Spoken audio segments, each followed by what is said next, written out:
Ikiwa imesalia siku moja kabla ya mamlaka ya vitambulisho vya taifa NIDA kusitisha matumizi ya namba kwa ambao bado hawajachukua vitambulisho vyao kulingana na sababu mbalimbali. Hatua hiyo inakuja mara baada ya mamlaka hiyo kutoa agizo kwamba ifikapo Aprili 30 mwaka huu itakuwa mwisho wa matumizi ya namba kwa ambao bado hawajachukua vitambulisho. Afisa usajili mkoa wa Mwanza Jordan Shaia amesema kwa wiki mbili tangu agizo la kusitisha matumizi ya namba kwa ambao hawana vitambulisho, wananchi zaidi ya 6,000 kwa wilaya Nyamagana jijini Mwanza tayari wamejitokeza kuchukua vitambulisho, huku akisisitiza kuanzia Mei Mosi watasitisha matumizi ya namba.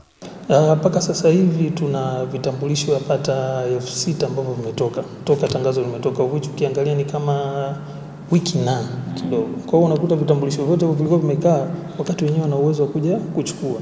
Kwa hiyo tunashukuru wale ambao wameitikia wito wameweza kuchukua vitambulisho vyao. Kwa siku tunawapa vitambulisho watu kuanzia 100 na siku nyingine unakuta namba zikiwa ziko vizuri mnaweza mkafika mpaka 200. Kwa hiyo tunashukuru sasa hivi watu wamekuja kwa wingi, lakini pia niweke tu msisitizo kwamba kulingana na utaratibu uliowekwa ambao tumepewa na kiongozi wetu, kweli ikifika tarehe 1 ambao kiongozi wetu ni mkurugenzi mkuu wa mamlaka ya vitambulisho vya taifa, kwamba ikifika tarehe 1 wote ambao hawajachukua vitambulisho vyao namba zao zitasitishwa kutumika mpaka pale watakapokuja kuchukua vitambulisho vyao. Kwa zile namba zitakuwa activated, wataendelea na matumizi, kwa sababu tunaona hiyo ndio njia pekee ya kuweza kufanya hili tatizo la wananchi kutokuwa na vitambulisho kutatuka. Shaia amesema kwa mwananchi ambaye yupo nje ya eneo alilojiandikisha, mamlaka inampa nafasi ndugu au mtu wa karibu kuchukua kitambulisho cha ndugu yake kwa utaratibu maalum, ambapo amebainisha ujumbe unaotakiwa kumfikia mwananchi kutoka NIDA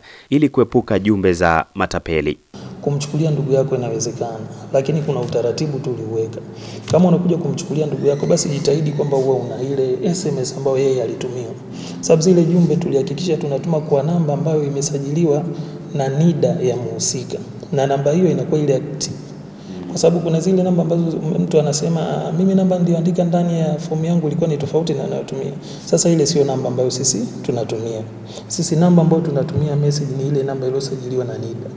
Kwa kama ulitumia na NIDA yako kusajili namba ya simu unayotumia, hiyo ndo tunayoitumia message moja kwa moja. Kwa hiyo hata kama namba ilipotea au ukasajili namba nyingine, tunaitumia current namba ambayo wewe uko nayo. Kwa hiyo mtu kama umetumiwa message na umepata, basi unamtumia ndugu yako, unamtumia na namba yako ya utambulisho, namba bwana kanisaidia kuchukua. Kwa hiyo akija hapa, sisi tunachohitaji kuona tu ni namba ya NIDA na ile message ambayo tumekutumia. Kwa hiyo ukija tunaangalia ID yako tunakupatia. Lakini tuna make sure lazima usign, kwa sababu mwisho wa siku asije aliyekuja kuchukua kaenda kupoteza alafu ukarudi kwetu ukatuliza kitambulisho changu kiko wapi. Kwa hiyo lazima usign kwenye register yetu, alafu mengine yanaendelea. Message inakuwa ni automatic, haionyeshi namba ya simu, ni ile message inayotoka by default. Kwa hiyo ukipokea tu ile message unaona pale juu pameandikwa NIDA na unatajwa pale. Lazima tutaje majina yako yote matatu kwamba fulani fulani, na kuna numbers ambazo tunatuma nyingine pale ziko nafikiri kama namba 4 hivi, zinakuwa zina acknowledge huyu mtu kama kweli ametumiwa. Kwa hiyo ile message ukituonyesha sisi tunajua cha kuangalia. Kwa hiyo tunakupa mara moja straightforward, utaelekezwa tu tunapofanyia issuance unaweza kupata kitambulisho au vitambulisho. Akizungumzia uwepo wa baadhi ya malalamiko kwa wananchi kuhusu msongamano wa foleni kwenye ofisi za NIDA, msajili huyo wa mkoa amefafanua kwa kusema walipokea maagizo kutoka kwa mkurugenzi mkuu wa mamlaka ya vitambulisho taifa kwamba watenge muda wa ziada ili wananchi wapate huduma. Ukienda sehemu yoyote ambayo inatoa huduma, lazima mtu anayepewa huduma awepo.